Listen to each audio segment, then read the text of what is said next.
Hi, welcome to Tim's Antique Trains in the Basement. Today I'm going to take a look at my American Flyer New York Central Hudson locomotive number 443.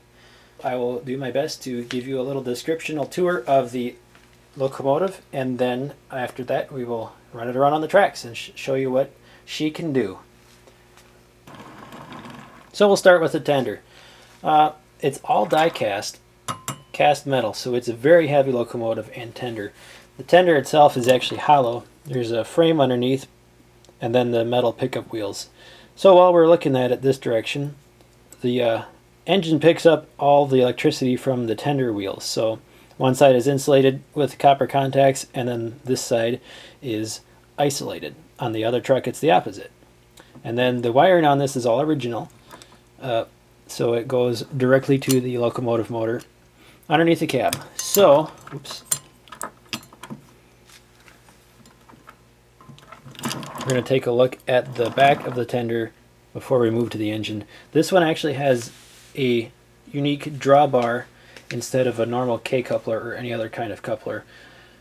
Back in the day, American Flyer made hook-type couplers, and I will show you what they look like on the Flyer cars.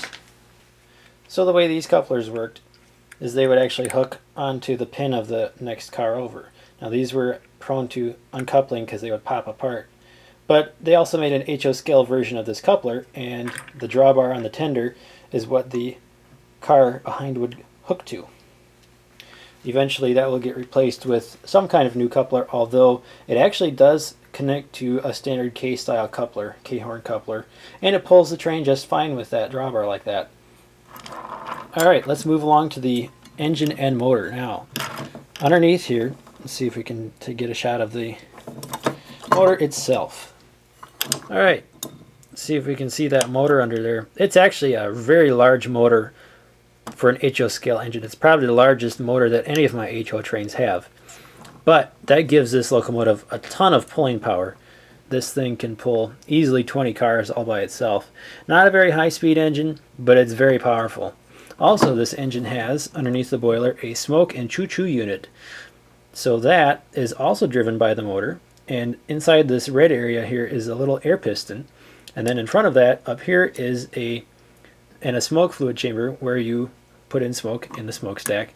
Smoke fluid, and then the little heating element would heat it up and it would cause a nice white smoke. Now the air pump pumps it through a little hole which causes it to give it the choo-choo sound. And then that will also push the smoke out the smokestack. This one is clogged somewhere, so this choo-choo is very quiet. It should be louder than it is.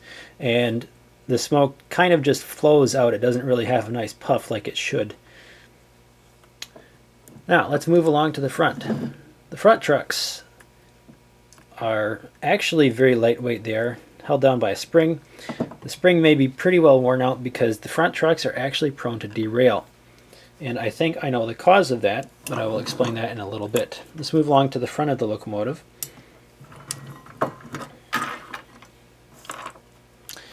So it has green painted marker lights as well as a white painted headlight and an incandescent lamp. Not all of these locomotives had the headlight bulb, but this one does. It's a 12-volt bulb, I think. I believe it's original. I'm not 100% sure. But it runs very bright, which is kind of a nice effect. Hopefully it lasts for a long time. There's a coupler missing on the front. This locomotive should have a coupler there. Don't know what kind it would have, but it's not there. And it really doesn't bother me because I wouldn't use it for the time being anyways.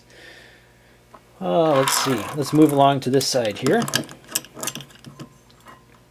This locomotive has the 443 number, so it's an older model. It has... If you don't mind, I'm going to interrupt myself here with some corrected information. This engine was built just before American Flyer transitioned to the type of wheels used. This one features cast metal driving wheels with white plastic sidewalls and steel rims.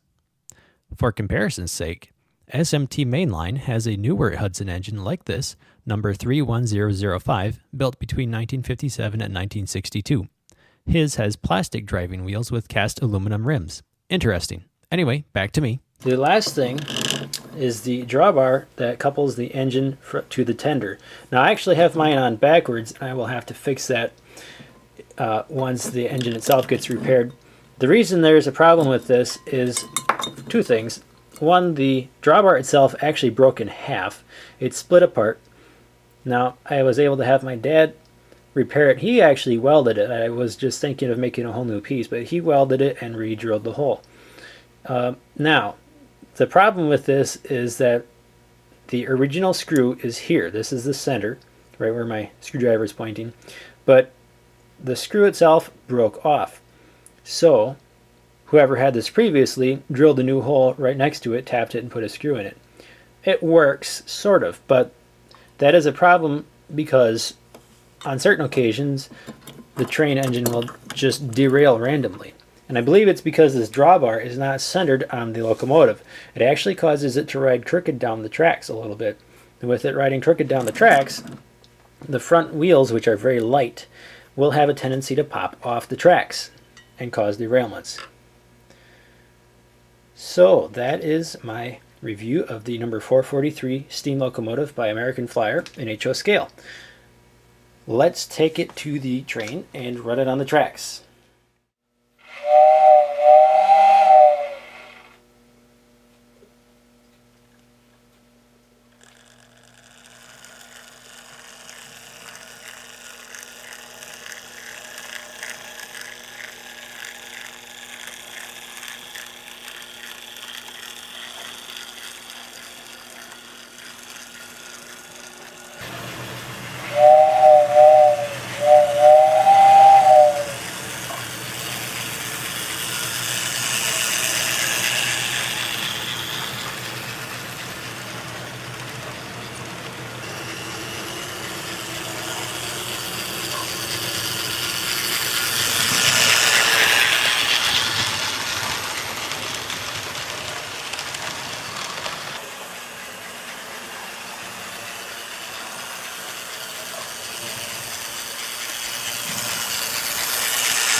Train number 443, now ready and loading on track number 1. Passengers for New York, Chicago, Milwaukee, the Twin Cities, and all points west. All aboard!